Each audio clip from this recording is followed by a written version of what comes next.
Assalamualaikum warahmatullahi wabarakatuh. Sebelumnya, perkenalkan kami dari kelompok 7, yaitu saya sendiri Dinda Meriani dan rekan saya Zelma Damayanti. Jadi, di sini kami akan menyampaikan hasil diskusi kami mengenai BMC berdasarkan proyek yang telah kami pilih.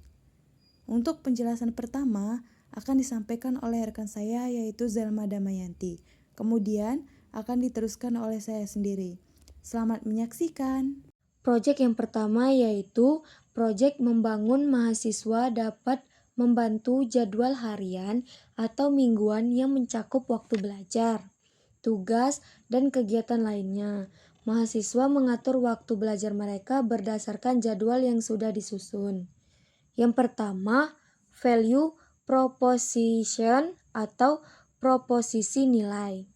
Membantu mahasiswa mengatur waktu belajar, tugas, dan kegiatan lainnya secara efektif. Meningkatkan produktivitas dan manajemen waktu mahasiswa. Yang kedua, customer segment atau segmen pelanggan. Mahasiswa dari berbagai jurusan dan tingkat pendidikan. Institusi pendidikan yang ingin meningkatkan manajemen waktu mahasiswa. Ketiga, customer relationship atau hubungan pelanggan. Pendekatan personal melalui bimbingan dan konsultasi. Komunitas online untuk berbagi pengalaman dan tips manajemen waktu. Yang keempat, channels atau saluran. Platform online atau website atau aplikasi untuk akses jadwal dan alat bantu. Media sosial untuk promosi dan interaksi dengan mahasiswa. 5. Key activities atau aktivitas kunci. Pengembangan dan pemeliharaan platform untuk membantu jadwal. Penyediaan konten edukatif tentang manajemen waktu. Yang keenam, key resources atau sumber daya kunci. Tim pengembang perangkat lunak untuk membuat dan memelihara platform.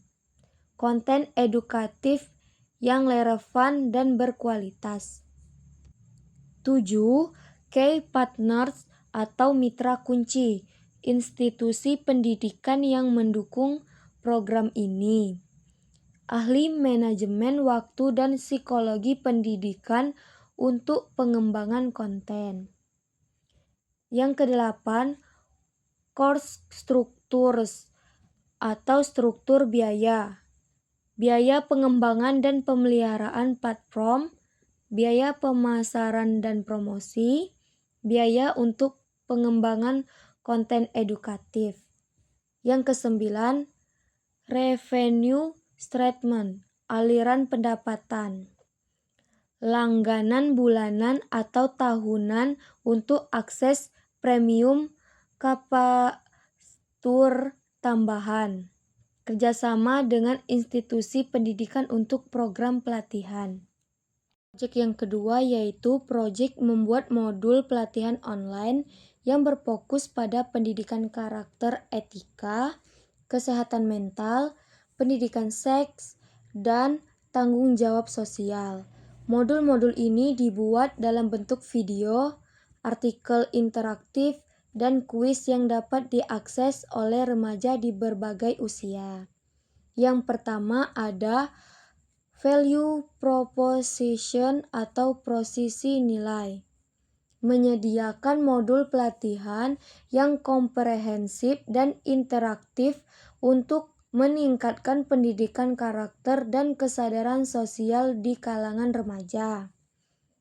Meningkatkan pemahaman tentang kesehatan mental dan pendidikan seks melalui konten yang relevan dan mudah diakses. Yang kedua, customer segment atau segmen pelanggan. Remaja dan mahasiswa yang ingin meningkatkan pengetahuan dan keterampilan dalam bidang karakter, kesehatan mental, dan pendidikan seks. sekolah dan institusi pendidikan yang ingin mengintegrasikan modul ini ke dalam kurikulum mereka. Lalu yang ketiga, customer relationship atau hubungan pelanggan. Dukungan melalui forum diskusi dan sesi tanya jawab online. Umpan balik dari pengguna untuk mengembangkan modul yang lebih baik. Yang keempat, channels atau saluran. Platform learning untuk akses modul pelatihan atau website atau aplikasi. Media sosial dan kampanye pemasaran untuk menjangkau audiens yang lebih luas. Yang kelima, key activities atau aktivitas kunci. Pengembangan konten modul pelatihan dalam bentuk video, artikel, interaktif, dan kuis. Pemeliharaan dan pembaruan platform learning. Yang keenam, key resources atau sumber daya kunci. Tim pengembangan konten yang terdiri dari ahli di bidang pendidikan karakter, kesehatan mental, dan pendidikan seks. Teknologi untuk platform learning. Yang ketujuh, key partners atau mitra kunci. Organisasi non-pemerintah yang fokus pada pendidikan dan kesetaraan mental.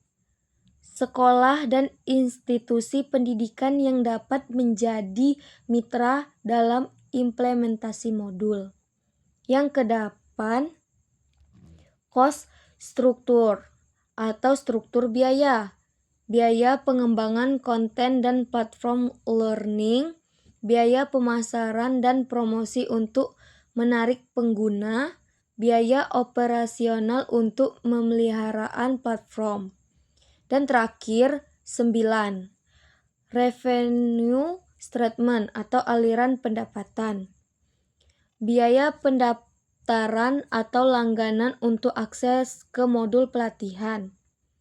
Kerjasama dengan institusi pendidikan untuk program pelatihan yang disesuaikan. Proyek yang ketiga akan disampaikan rekan saya yaitu Dinda Meriani. Baiklah, proyek yang ketiga yaitu proyek membuat ruang khusus untuk berbagi cerita, pengalaman sesama mahasiswa. Mahasiswa bisa memberikan dukungan satu sama lain melalui tanggapan yang positif. Yang pertama, value proposition, yaitu proposisi nilai yang menyediakan platform yang aman dan mendukung bagi mahasiswa untuk berbagi cerita dan pengalaman, serta memberikan dukungan emosional satu sama lain. Kemudian, meningkatkan rasa kebersamaan dan solidaritas di antara mahasiswa melalui interaksi positif. Yang kedua ada customer segments, yaitu segmen pelanggan. Mahasiswa dari berbagai jurusan dan latar belakang yang mencari dukungan sosial dan emosional.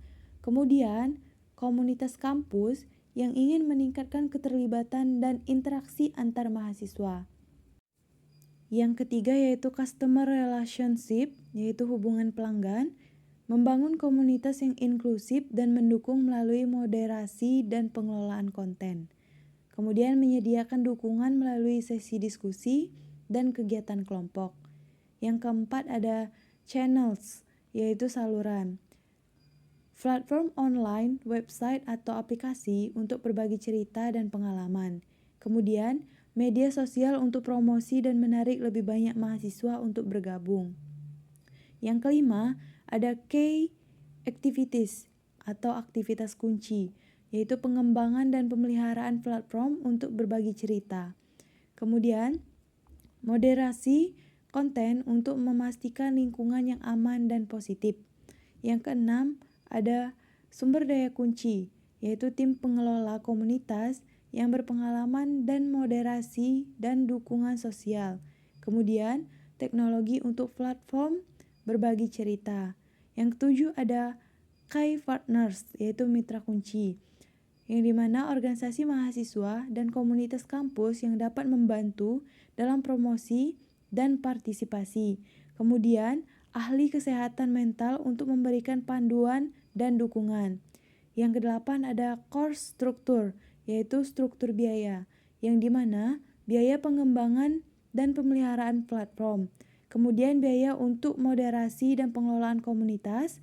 Yang ketiga ada biaya pemasaran untuk menarik pengguna.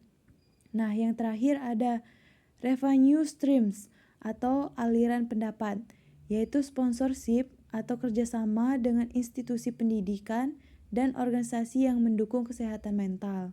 Kemudian ada kegiatan atau acara berbayar yang diadakan untuk meningkatkan keterlibatan komunitas. Mungkin sekian, hanya itu yang dapat kelompok kami sampaikan. Apabila masih banyak terdapat kekurangan dan kesalahan, kami mohon maaf. Kami akhiri, wabillahi taufiq wal hidayah. Wassalamualaikum warahmatullahi wabarakatuh.